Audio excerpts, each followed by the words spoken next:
Fun's Cody Fisher is doing some digging to find out who would pay for the recount and how much it would cost. Cody?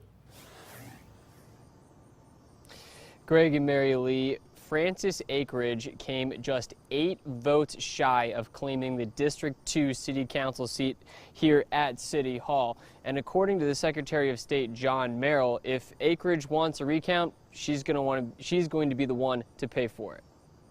Virginia Bain has lived in Huntsville for 42 years, and she was one of the little over 4,800 people in District 2 to vote, and she voted for Akridge. I think I was more disappointed in the lack of turnout than the fact that she fell just short. She would like to see the city of Huntsville pay for a recount, with the vote being so close to an outright victory. I find it rather sad that she has to pay for that out of her own pocket. Alabama Secretary of State John Merrill says state law requires any candidate asking for a recount to cover the cost. He did not know exactly how much a recount would cost, but he says the Huntsville City Clerk would know.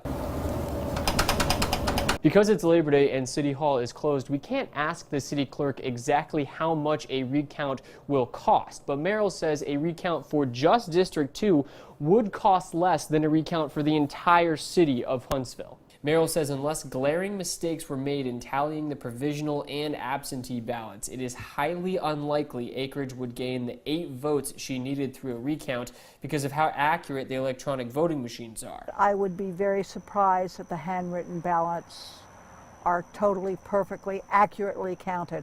I would have a hard time doing it if I were doing it personally. Which is why Bain would like to see a recount. But if there is not one, and the election goes to the runoff on October 9th, I would hope that more people will see how important voting is and turn out.